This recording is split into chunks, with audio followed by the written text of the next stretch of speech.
It's Tuesday, February 14th, 2017. And if you're a capitalist, it's Valentine's Day. Do they have that in Europe? I don't know if they have that in Europe. Probably not. Probably not. Oh God, we forgot to record the corrections. So, we forgot to record the corrections last week as well. We had a good run of no corrections, but this week we have corrections. Now, They're really minor though. the corrections from last week was the hotel story from the week before. Try to follow the timeline here. The hotel story about people being locked in their room. No one was locked in their room. As we kind of questioned, it was like, oh, that's weird that they had a system where you can't get out of your room. That was fake news. Yeah, the journalist got the story wrong. It wasn't but that's us. what it said. Yeah, the story said that. We checked more than one. They all said it. It was sensationalism. Last week, I said Switzerland was in the EU as an example of gray market keys. Switzerland's not in the EU. One of the few examples that's not. I'm going to be honest with you. I don't know anything about the EU. I don't care. But America, woo! but also in the comments, Poland, Romania, and Czech Republic. Is it Czechoslovakia or Czech Republic? It's I Czech get it. Doesn't Republic. matter. Doesn't matter. All reported in and said we pay $60 for video games. So I don't know where it is, but someone is suing Valve for cheap game keys. Albania? Is Albania in the EU? I don't know. I'm not going to guess anymore, but Greece. They're broke, right? Well, okay, put it this way. If they're not going to make $60 games cheaper, we need massive rampant inflation. Well, no. They're going to make them, the argument is 60 everywhere or cheap everywhere. Well, so EU. $60, let's just make it $60 everywhere, but make it so that like a gallon of milk is $100. Well, I think that's coming, but not by design. So Hey. anyway, On with the news. that was a correction. Well, another week has gone by, and once again, we get to see the American court system being used as the theater for a petulant drama sort of being acted out. Now, of course, we could only be talking about Oracle versus Google and the Java API case. This was filed on Friday. This is a quick segue here for you guys that are news hounds or learning to find the non-fake news. You should always really carefully check the news on Friday because nobody checks the news on Friday. And anytime somebody is up to no good, you can better believe they're going to do it on a Friday. Well, you say they filed it on Friday. In reality, they filed it in 2010. Yeah, that's true.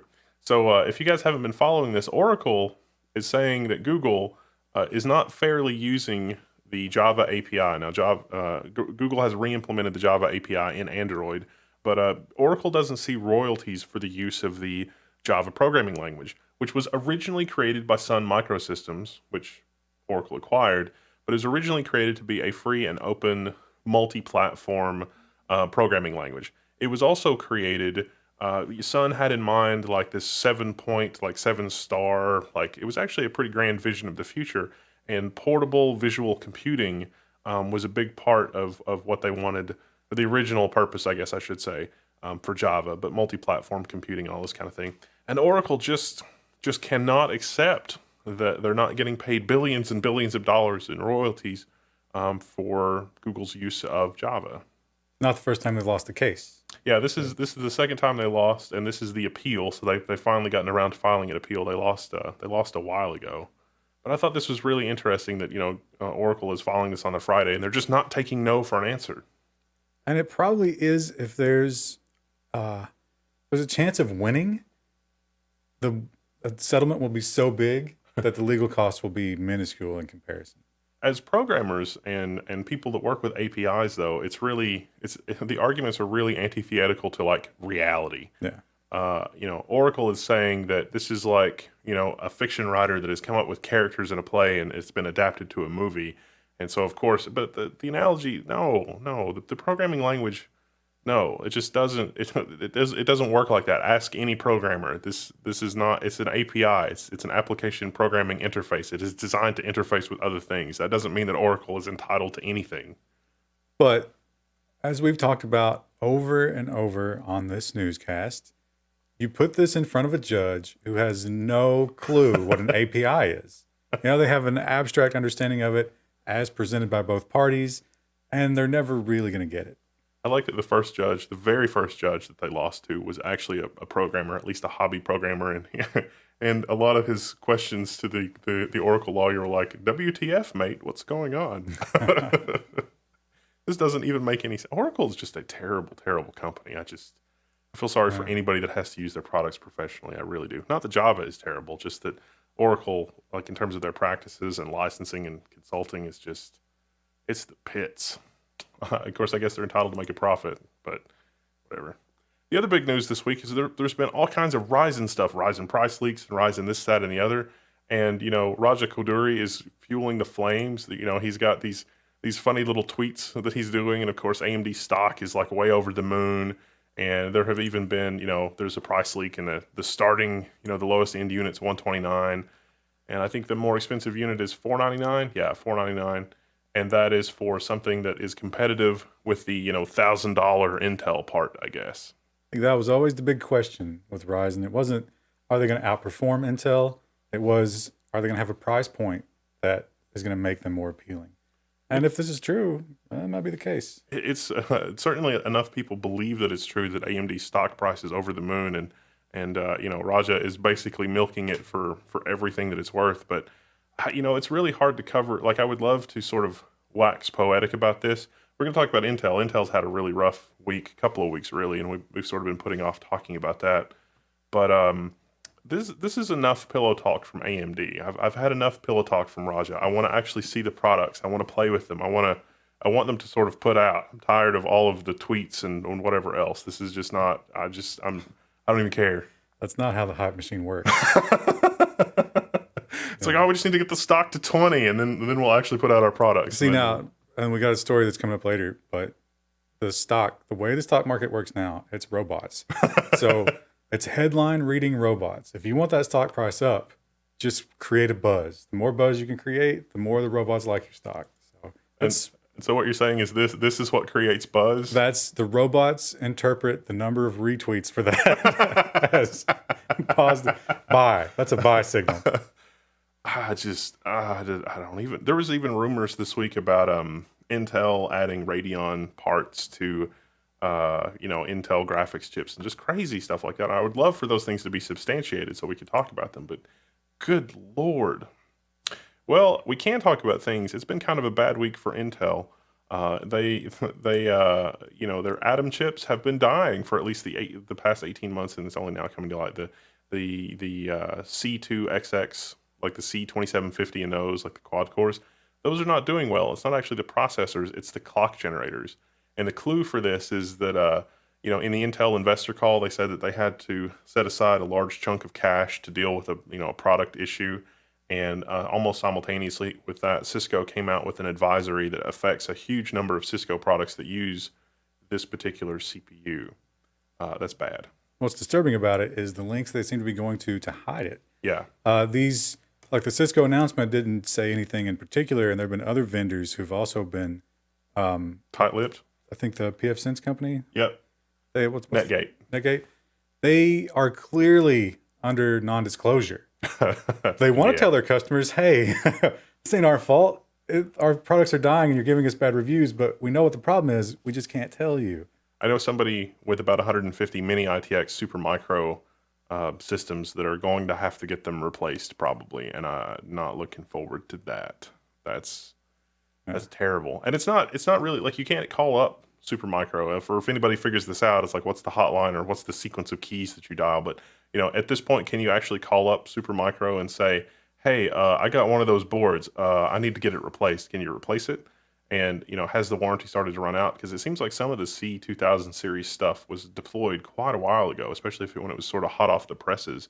I've got a NAS that's based on the C2750 as well. So, I mean, good Lord, that's probably not a good situation. That brings up a good question of morally, if not legally, if you know that something's wrong and you just hush it up till warranties run out, are you still on the hook? I mean, you probably should be. Yeah, that's when that's happened with like NVIDIA, there was a huge class action lawsuit, and NVIDIA had ended up having to pay to consumers to repair devices, things like that. Apple got involved even, and there was the huge like MacBook Pro recall. They never really fixed the issue though. They would just get your MacBook and replace the chip and then it would still do it again after, but it was like 24, 36 months in that case.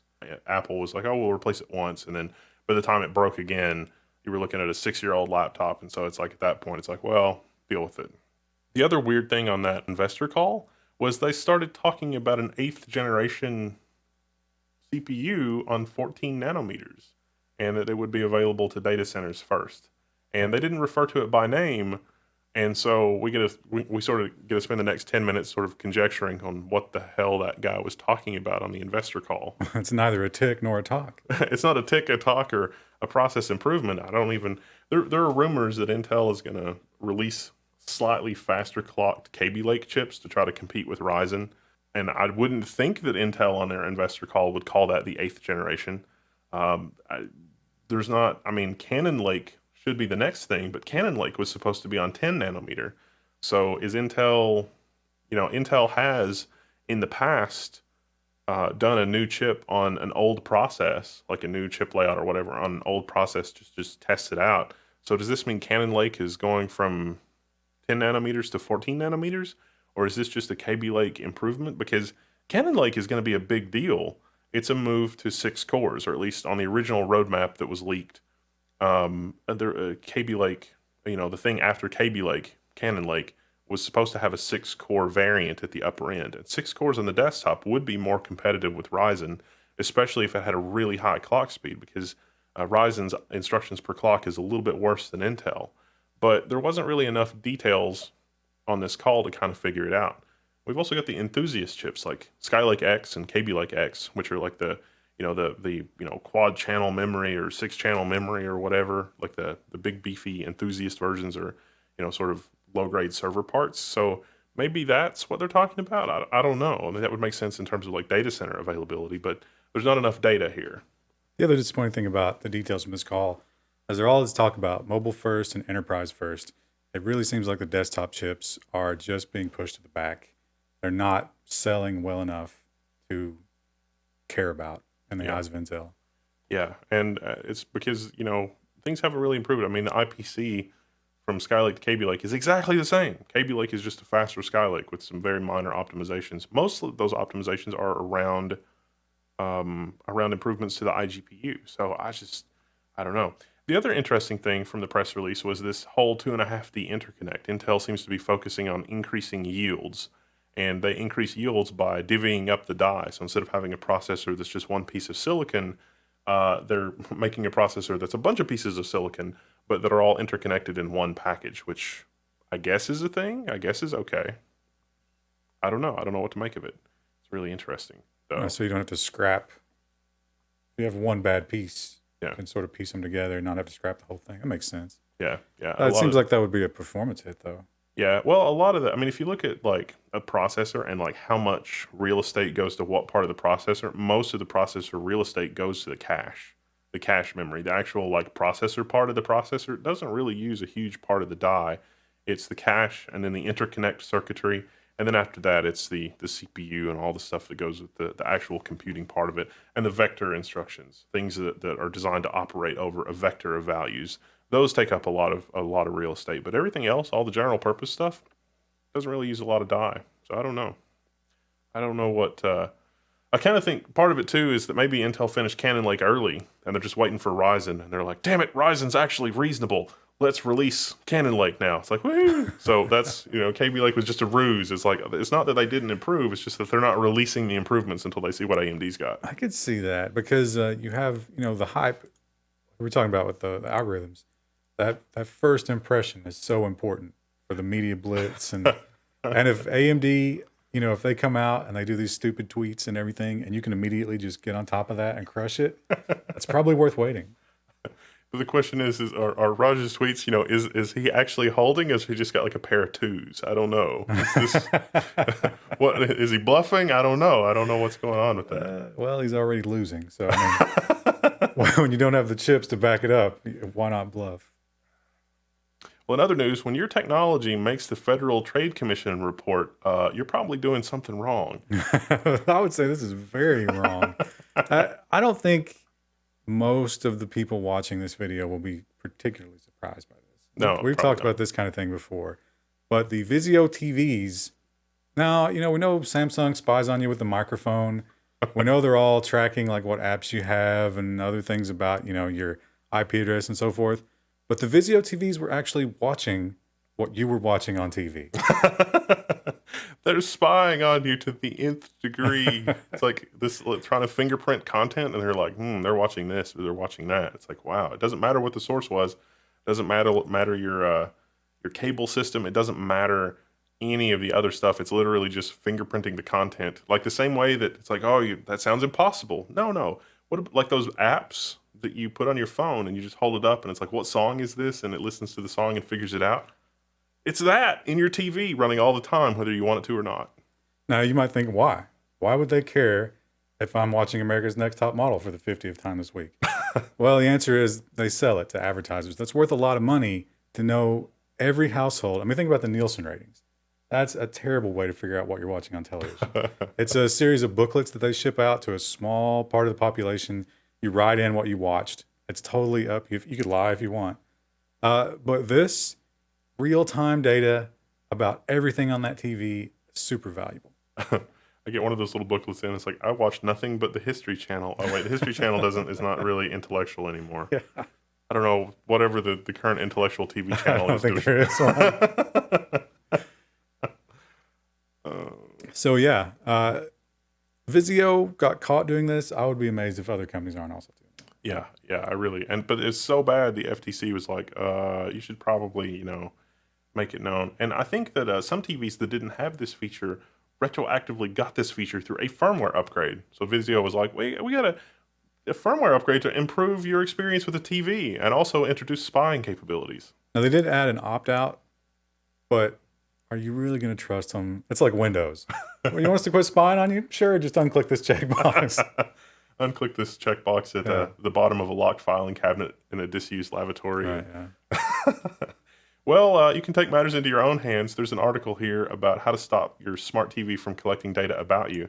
This sort of made us think that maybe we should do a video on this, but we don't actually have televisions in order to do the network analysis and figure this out. Yeah, the real answer, this article actually talked about the opt-out button. The real answer is use a display, not a television. Or a Korean monitor. What are those TVs, like $1,500? Yeah. Spend $1,000 on a Korean monitor. Spend the other $500 on a computer that runs Linux to feed your Korean monitor what you want to watch on television. You can even get really tiny computers that can feed it at 4K. Yeah. I've got a tiny ASRock beatbox behind the desk that I'm using for the Brian Lunduke thing. That thing is tiny and it will totally output 4K no problem. So you could totally do that. I mean, that would be an option. Yeah, and I haven't used a smart TV in years, but the ones I've used in the past, they put very little processing power into the apps and stuff. So it's slow, it's unresponsive when you're using the remote. It's very frustrating. Could put a $3 ARM CPU in this TV. So do yourself a favor and roll your own. Yeah, and besides, if you've got an IoT TV or a smart TV long enough, it will be turned against you, if not by the manufacturer, then by hackers, as one university found out. Now, this is an undisclosed university. I suppose out of shame, they didn't want their name printed. But they came under a botnet attack, and it shut down most of the services on campus. So they're like, we got to find out where this is coming from. It turned out the call was coming from inside the house, specifically the vending machines and the light bulbs. The vending machines and the light bulbs were taking out the IT infrastructure of wow. They were all making DNS requests searching for seafood on Google. Why? That's a fun thing. Can you imagine, the network administrator is like, wait a minute, everybody's looking for seafood at the same time? It was a brute force attack. The vending machines and the light bulbs had weak passwords, and they eventually got into all of them. I don't know if they all had the same password. Probably did. And as soon as they got them all, they just started searching for seafood. I really want to control my light bulbs from an app on a university scale. I mean, what does the president of the university put his socks on and the music from Ferris Bueller's Day Off and run through the hallways with his app hitting the button? Is that why we have that? Surprisingly, I don't think they gave away any free soda or turned the lights off or anything. They just shut everything down. They were used to harass Google. Well, I guess that's I mean, I guess that's pretty cool. It's like you get up in the morning and you go to your fridge and it's in some sort of digital war with China and like Google. And I mean, that's the new playing field, I guess. You can feel patriotic as you pour your cereal. Masked agents show up at your door and it's like, sir, we need to have a conversation with you about your television. It's like, what? I don't understand. It's working for the red side. It's like, what? I don't understand. Well, it really happened though. The former CIA analyst has sued the Defense Department to vindicate the NSA whistleblowers. So the CIA and the NSA were working on a thing. I mention this because it's our old friend Thomas Drake. Thomas Drake was sort of the pre-Snowden.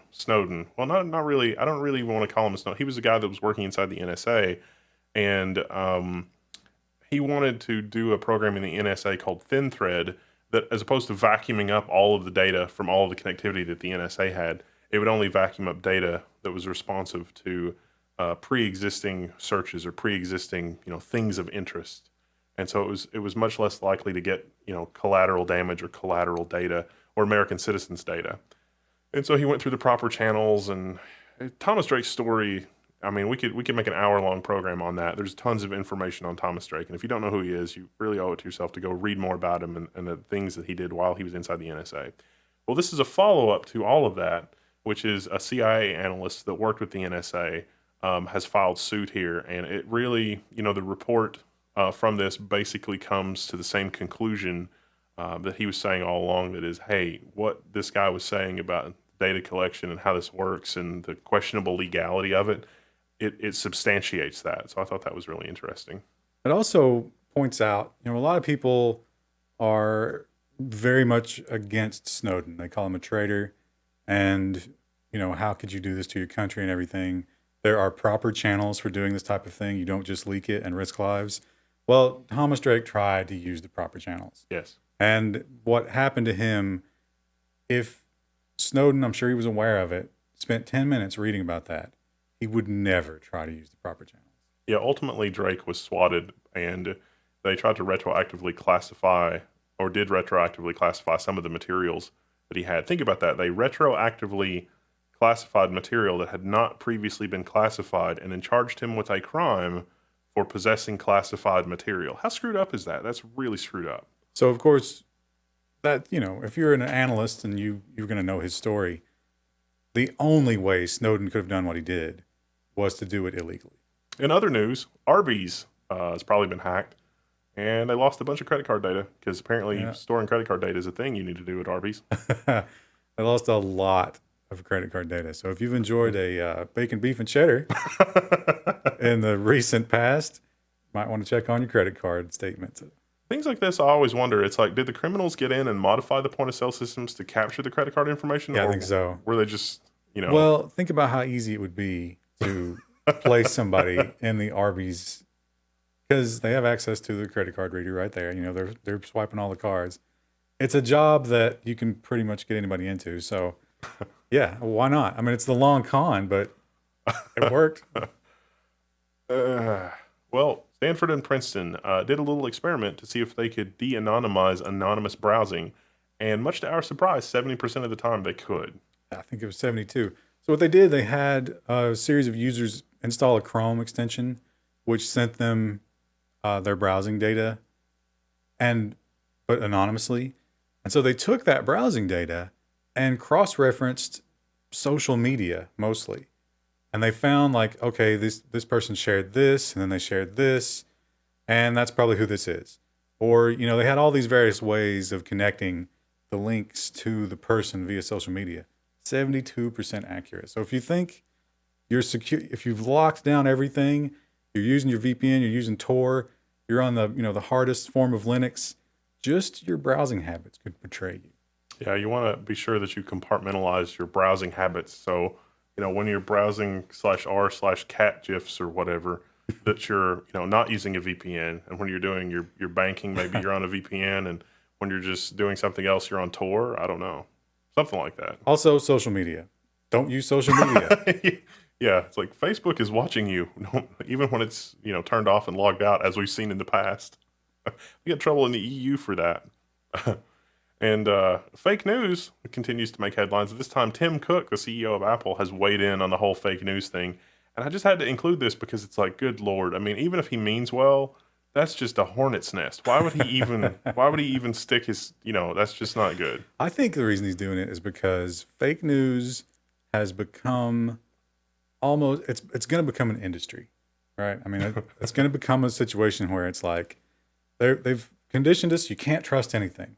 There's too much information. You can't trust it. I mean, this is still, every time I turn on the traditional media, they're talking about this kind of thing. They're not calling it fake news anymore because the Washington Post got really embarrassed by that. But they're trying to come up with this idea that you can trust us, but you can't trust anybody else. And everybody's saying it. And Apple wants their hands in that. Oh, yeah. It's like Apple wants to be does he mean well, though? Because, he didn't roll over for the FBI, but I don't know what that means in terms of like consumer confidence. I think he didn't roll over for the FBI because that would have been bad for Apple's sales. I mean, what has Apple done when you think they've meant well? Yeah, that's true. They definitely haven't adopted the latest bleeding edge and privacy protecting technology. They had a bug recently where your browsing history was stored in iCloud surreptitiously, and it's like, oh, we're fixing that. That's not very reassuring, Apple, because well, not only was it stored, but when you deleted it, it didn't delete it from the cloud. Yeah, that's kind of bad. Come on now, Apple, come on. It's like, oh, we were auditing this and we found a thing, and it was like, oh, whoops. Speaking of fake news, apparently Comcast has been told to stop claiming it has the fastest internet by the ad board. Now, that is a bold claim. I always wonder about that because a lot of food products is like, this is the most delicious ketchup you can get. Who decides? Well, it turns out there's an advertising agency that does what's the NARB? Yeah, the North American or the North American Ad Board or something like that. It's the commission where advertisers are sort of told to mostly voluntarily answer, but when there's like an FTC investigation or anything like that, having this kind of thing on your record as an advertiser looks really bad. Now, the Comcast was using Ookla, the speed testing site, and these were all voluntary speed tests that their users did, and they harvested that data. But the interesting thing about it is they weren't the winners. When it came to like the fastest kind of service, the top 10% was Verizon.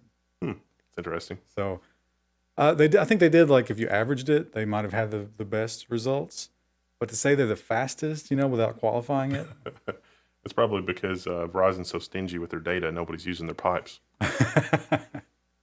So I don't know if they'll even keep using it, but if they do, when you see the Comcast ads, there's going to be a big asterisk next to it, and there's going to be like 4 paragraphs of text at the bottom explaining what that means. Highly subjective definition of fastest.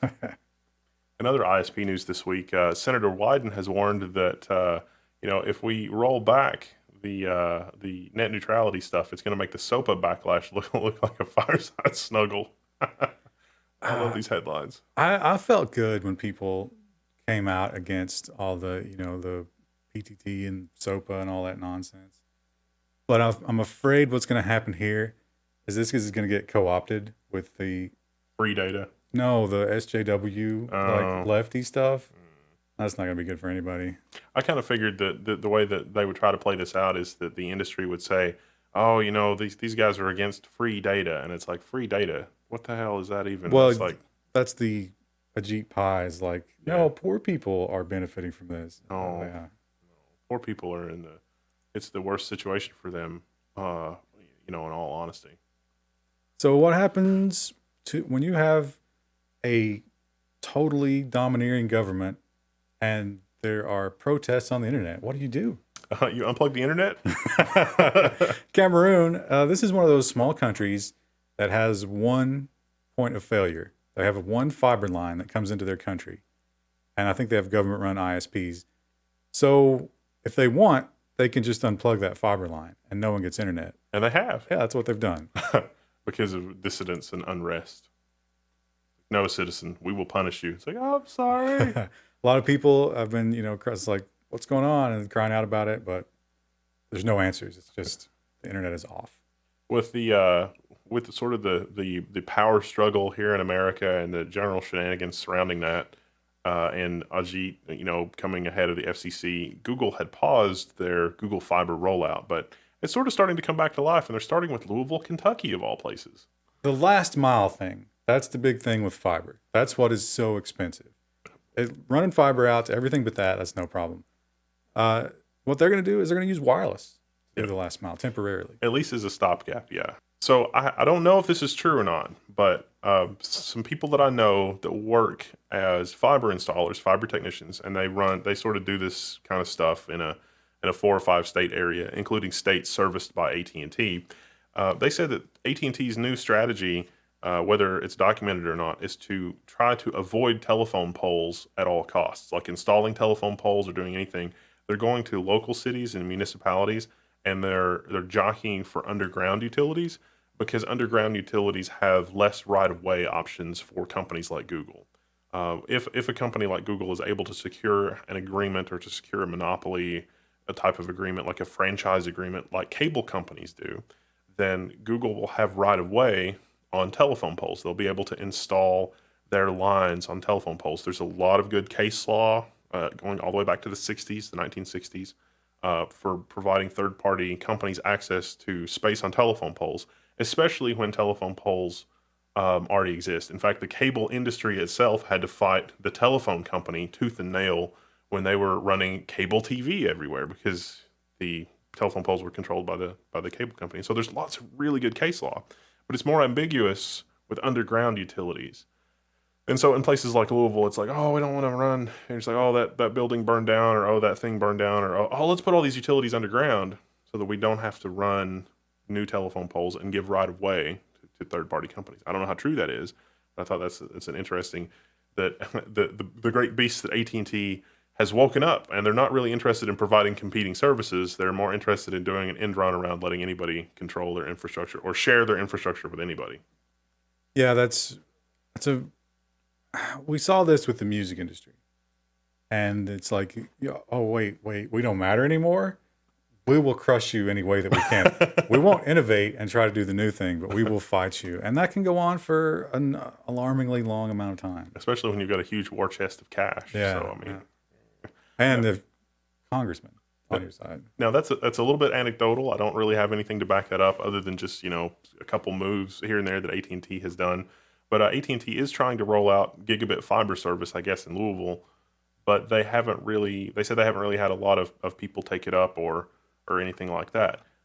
Again, anecdotally, I know somebody that was subject to a very aggressive AT&T marketing campaign, and they were like, we have gigabit service in your area for like $500 a month. And they were like, okay, great, sign me up.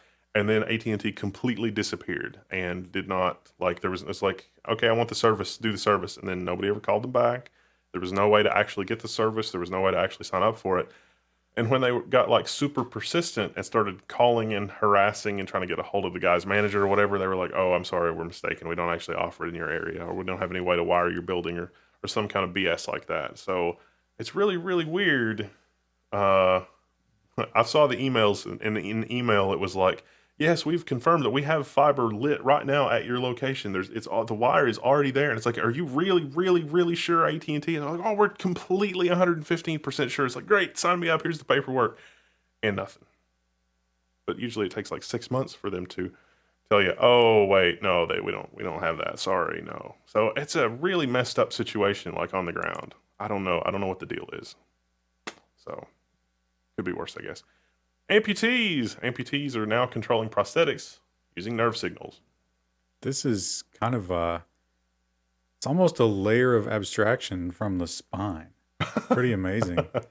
They're learning signals from the spine and converting that into what the movement would be in the bionic prosthetic. Learning how the machine should respond to various nerve input signals rather than relying on the host to learn, to control an inarticulate machine, I guess. So this is exciting. We did the story about the dragonflies a couple weeks ago, I think. And that was the other direction. They were using optics to stimulate those signals in whatever the dragonfly version of the spine was. So instead of like, let's control the wings, it was like, let's just send the signal to tell the wings to do something.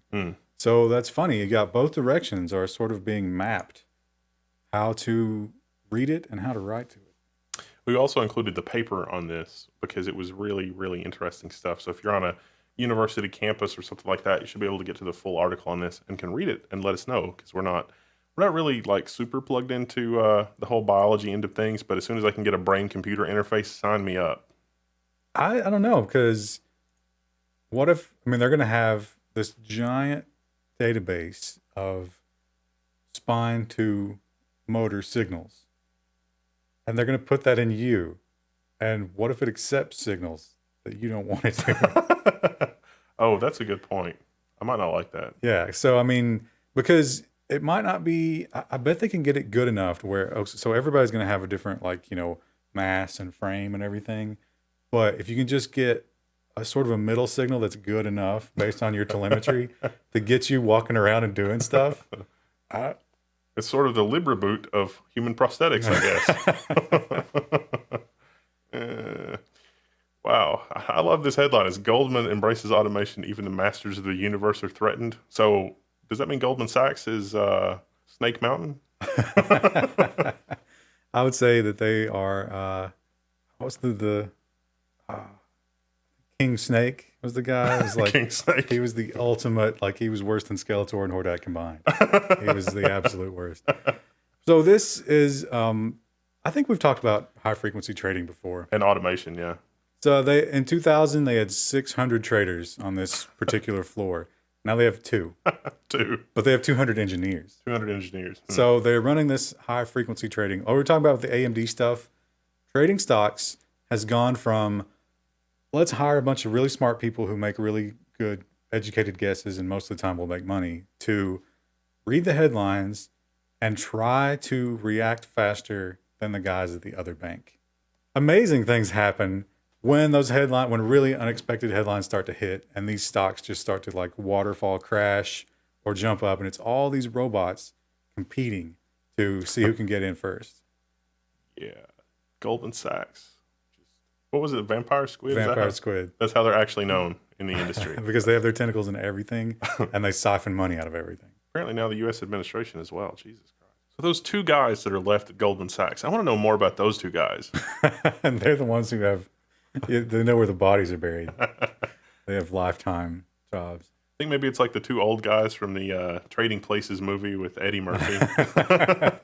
Mortimer and something else. There's probably some markets that the algorithms can't understand. They're just like, they're too complicated.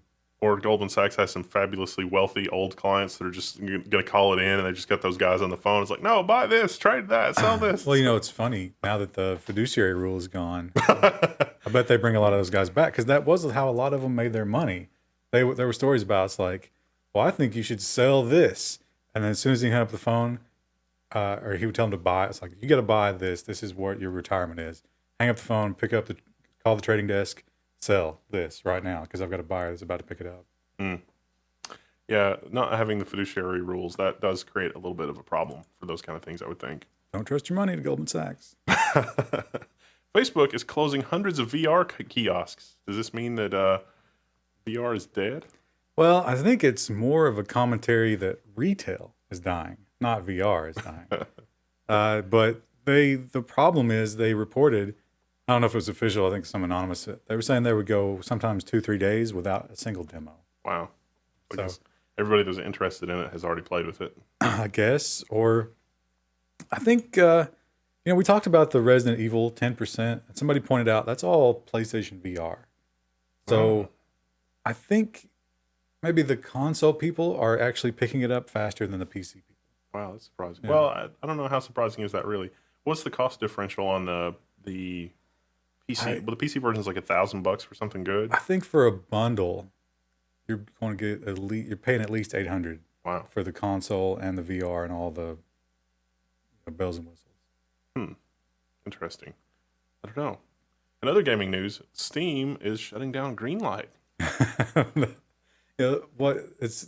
This is funny because clearly Steam Greenlight was just it was like 90% garbage. A terrible experiment gone wrong. And what was the statistic about 60% of Steam games were released in 2016? Yes. Because there was just a flood of crap.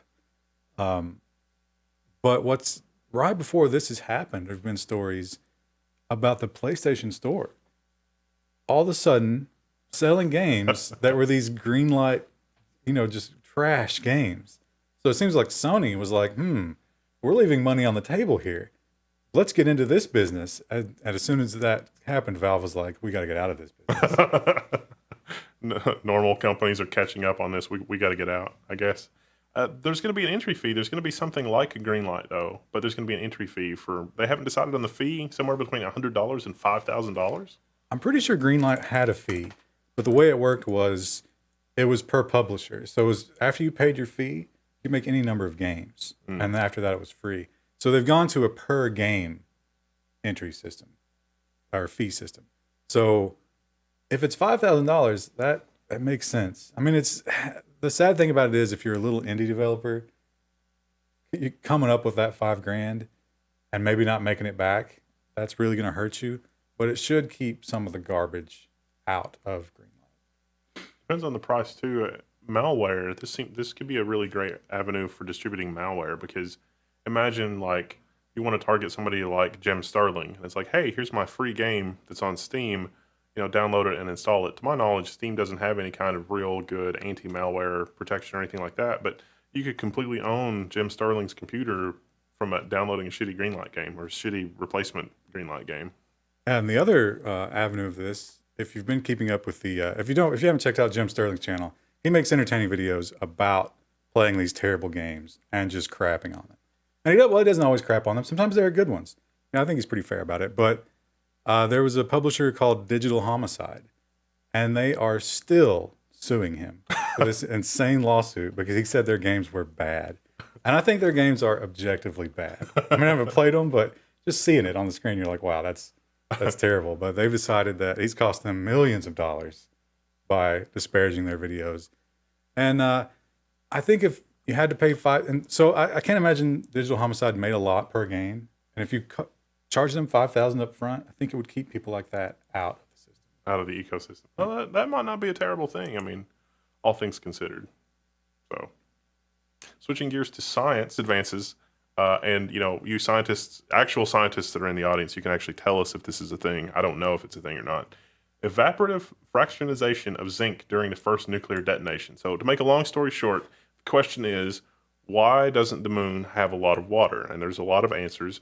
But they also looked at the nuclear detonation in 1945. So the moon was formed as part of a huge impact with Earth in primordial Earth days. And, the Earth has water, but the moon doesn't really have doesn't really have water. And so what's going on? So they looked at how zinc was vaporized at the nuclear detonation in 1945, and they looked at the patterns of sort of zinc's vaporization at different points, away from the nuclear blast. And so their conclusion was that because, the moon was basically ejected from Earth, that was so much energy, it basically burned away the lighter elements. They also made the assumption, based on the power of that impact, that the other rock would have been Mars-sized. Yeah. So imagine that. Yeah, a Mars-sized rock colliding with Earth. That's just crazy. It's completely nuts. If it hadn't happened, we could be in a binary orbit. There could be another Earth on the other side of the sun that we don't know about. The bizarro Earth. No, I think we would detect that gravitationally, but I mean, come on. Who would be president on the bizarro Earth? We try to leave. These stories are so depressing. A lot of people comment. It's like, I like this. I like watching your news, but it makes me, want to curl up in a ball and die because. Welcome to the club. If you don't think anything's wrong, you're not paying attention. So we try to leave you with a little bit of positivity. Last week, everybody loved the weed design critique, but this week, the Met Museum has made 375,000 images, Creative Commons 0, which, to my understanding, means you can sell it. You can do whatever you want with it. They now belong to the public. Well, I just I played the artwork on screen, so I'm pretty sure that means Getty is going to send a takedown request for this video, and just minutes away. So, probably there are already 4 different T-shirt sites printing these on T-shirts and selling them. But maybe you can jump into that fray, start doing that. It's really a lot of material. I mean, 375,000 images in this age of terabytes and terabytes of data, it doesn't sound like a lot, but good Lord, that is a lot. And you can go enjoy the artwork, and you totally should. That would be a thing. It makes sense because, the museums, why do I have to go and visit them when I could do it digitally? I mean, I'm sure it's not the same experience, but, let the world just see the art. That makes a lot of sense to me. Yep. And this is all public domain artwork, or artwork that has long been in the public domain anyway, I guess. But these are really high resolution photographs and that sort of thing, which those are not necessary. Those, like, photographs of a public domain thing are not public domain themselves. So this is like royalty-free music, but royalty-free artwork, I guess. So. If nothing else, think about all the Photoshop memes that are going to come out of this. Start putting your Pepes into classic artwork immediately. It's like, hey, this old French general looks like Nicolas Cage. Or hey, here's Danny DeVito on a Roman fresco. I don't know. That's not a thing. That's pretty much it for the news this week. We will see you guys again next week. Oh, we've got a lot of content. There's actually a lot of stuff coming up this week. Big thanks to our patrons. We just cycled another month on Patreon. So we've got some big stuff coming there in terms of content production and things that we've got cooking under the hood. So we're working on a new set of goals for Patreon because it looks like we're going to be operating at a higher level there than we expected. And so we're going to use that to help. We're going to use that for personnel and some other stuff like that to help us, because we got a little bit of a backlog of content right now. So I'm actually be able to move up to more videos per week overall. It's exciting. Thanks, everybody. Thank you. We are definitely not spending out on cocaine and hookers. 100%. Definitely not. And if we were, we would put it on YouTube for you guys. For you. I don't know if the hookers would be cool with that. Well, you just have to pay them extra. Definitely not the coke dealers. Oh, yeah. Coke dealers, I guess. I don't know. We don't, as evidenced by the last thing, no, we don't know anything about drugs now. Just no. Oh, Lord. Okay. We'll see you guys next week, and have a good time. I don't know. Valentine's Day. Valentine's Day. That's the holiday. I was like, there's a holiday, and I've already forgotten what it was. For all of you, semi-autistic, guys in your cubicle, today's the day. If you have a significant other, you need to immediately do something. Yeah. Yeah. You've got time, though, because we released this at midnight, and you're watching this on release day, right? Because, as early as possible, because that's a thing that you should do. Thanks, you guys. We'll see ya. See ya.